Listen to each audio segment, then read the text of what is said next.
slogans is "Be a dream maker, not a dream breaker." And all of you are dream makers, and I'm here to try to help you in that effort. How many of you heard me yesterday morning? And how many of you, after the talk, diagnosed yourselves with ADHD? Excellent, excellent, excellent. Well, welcome to the club. It's an illustrious club.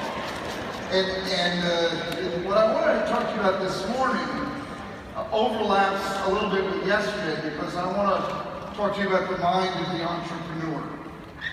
Well, in many ways, I think we should rename ADHD the entrepreneur's trait. Most entrepreneurs have it. And I thought what I'd do this morning is sort of give you a model and point out some of the advantages, but also some of the pitfalls, because if you're not careful, you can sabotage yourself. And I'd like to, in the few minutes we have, to steer you away from that. There's a fable that I particularly like about a merchant in ancient Baghdad, thousands of years ago, who sends his servant into the marketplace to purchase some provisions. And while the servant is in the marketplace, he sees across the courtyard Death staring at him. And he perceives that Death makes a menacing gesture toward him. And this totally scares the daylights out of him. He runs home as fast as he can, begs his master, "Please, please, please, may I borrow your horse so I can gallop as fast as I can off to Samara and get out of the way of Death." And his master says, "Sure, you can borrow my horse."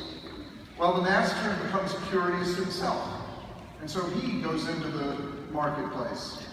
And sure enough, he sees across the courtyard Death.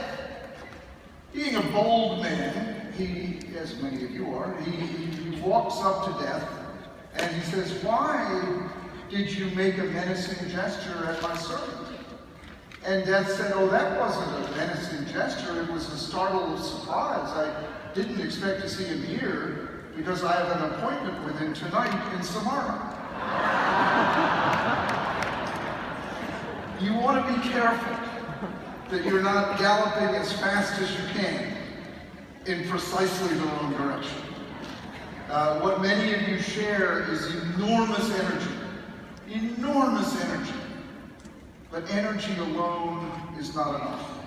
It can lead you to make fundamentally wrong decisions. And I want to give you some ideas on that. What you've got going for you, as I said yesterday, is what has made this country great. We are genetically loaded for whatever it takes to be an entrepreneur, simply because of the people who colonized this country. As I said to you yesterday, if you think of, you're in England in 1600, who in the world would get on a boat and come over here? You know, the crossover, most people died. When you got here, there was nothing waiting for you. It was an unexplored territory. It pulled for the dreamers, the risk takers, the entrepreneurs, the inventors, the pioneers. That's our forebears. And then the waves of immigration that continue to come over. And then the westward push. You find, again, the same group of people. People like you. People who have a dream. The American dream. That's what it's all about. I'm willing to lay it all on the line in the service of my dream. I'm willing, as other speakers have said, I'm willing to risk pretty much everything in the service of my dream.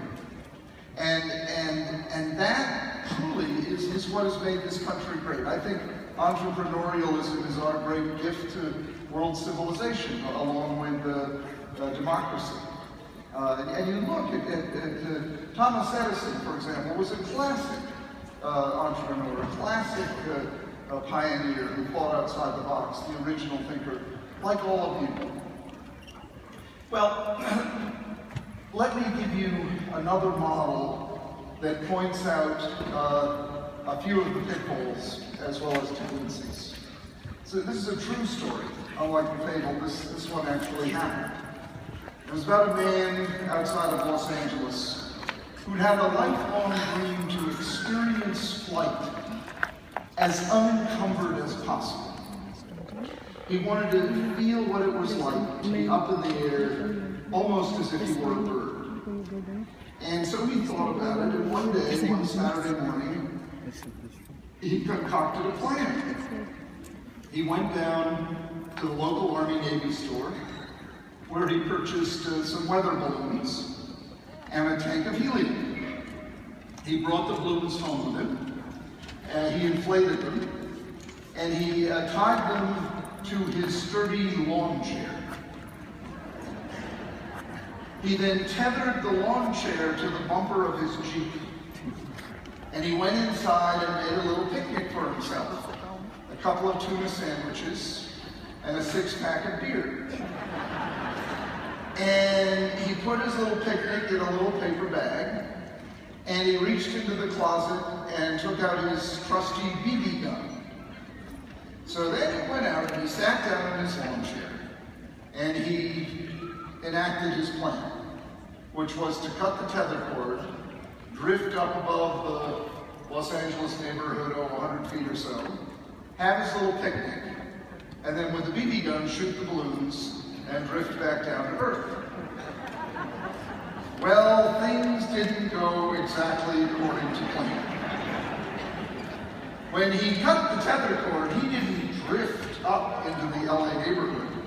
He skyrocketed as if shot out of a gun. He didn't level off at 100 feet. He didn't level off at 1,000 feet. He leveled off at 12,000 feet. Now it is cold up there, and the air is very thin. I imagine he polished off his beard pretty quickly.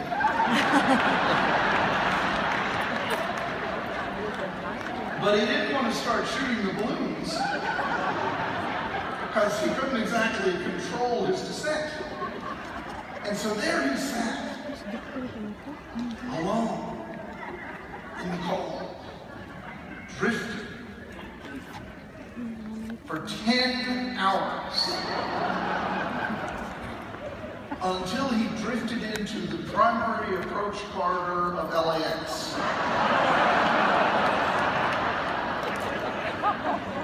Well, it was a United pilot that spotted him and radioed the control tower. I just passed a man in a lawn chair with a gun.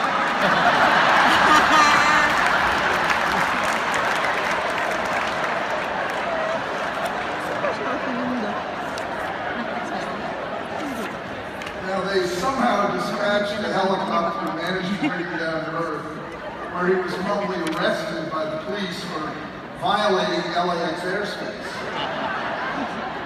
And a reporter had heard about it and met him on the scene and said to him, "Why in the world did you do that?"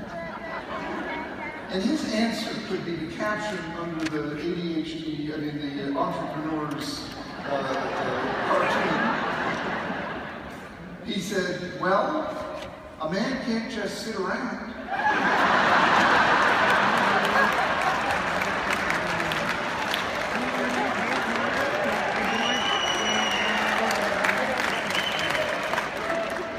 And isn't that so many of us? We get into one thing or another because we can't just sit around. And you ask us, why did you do that? One of my favorite responses, way back when I was in my training, came from a schizophrenic patient, and I asked him one day, "Would you please come see a consultant with me so you might have some ideas for what we can do together?" And he said, "No, I won't do that." And I said, "Well, you don't have to do it, but could you please tell me why you don't want to?" And he said, "It's personal. It's so personal even I don't know why."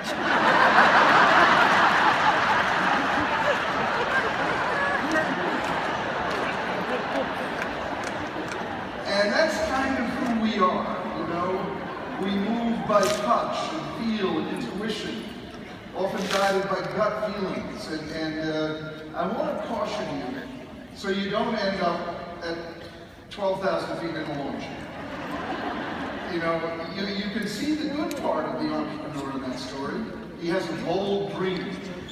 He has some original ideas. He has nerve. He's willing to think outside the box. He's ready to take action. But then you see the downside that we often see. He has a plan, but let's face it, it's a not very well thought out plan. He has a plan, but he hasn't exactly done his homework.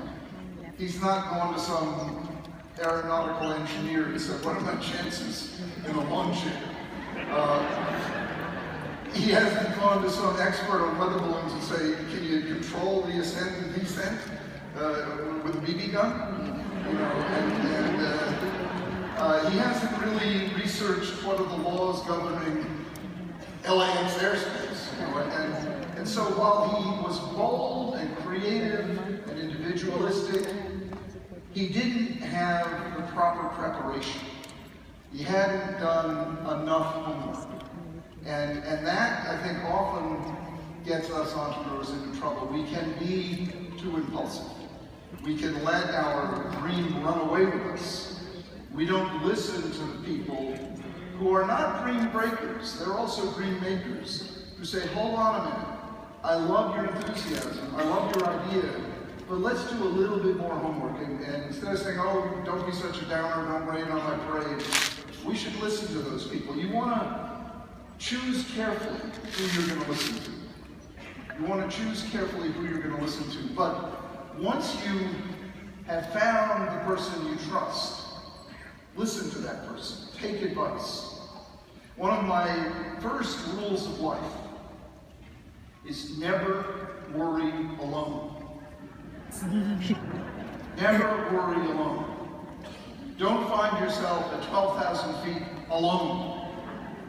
You know, and bad things happen when you're worrying alone. When you're worrying alone, you tend to catastrophize, globalize, awfulize. You see the worst. You lose perspective. You freeze up. You know, a good worry leads to problem solving. But what I call toxic worry, which is a state that usually comes when you're alone, paralyzes you. It freezes you up. You don't take action. You're the deer in the headlights. You're paralyzed. It makes you sick. It depresses your immune function. It leads you to depressive states. It leads you to actions that are self-destructive, be it substance abuse or, God forbid, suicide attempts. Worrying alone is something you want to put on your top of your list of things not to do. And have a mental Rolodex of people you can call, given whatever the problem is. Because my 3 steps of problem solving, of worry control, begin with don't worry alone. And then number 2 is get the facts. Toxic worry is usually rooted in wrong information, or lack of information, or both. 5 years ago, I had prostate cancer. So my doctor diagnosed me, so I didn't worry alone, talked to my wife. Then I went and got the facts. And those of you who know about prostate cancer, it's a very confusing terrain out there. There's a lot of facts, and that's the way most things are these days. But I gathered up as many facts as I could.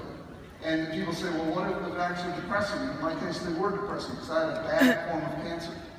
I'm better knowing the facts than not knowing the facts.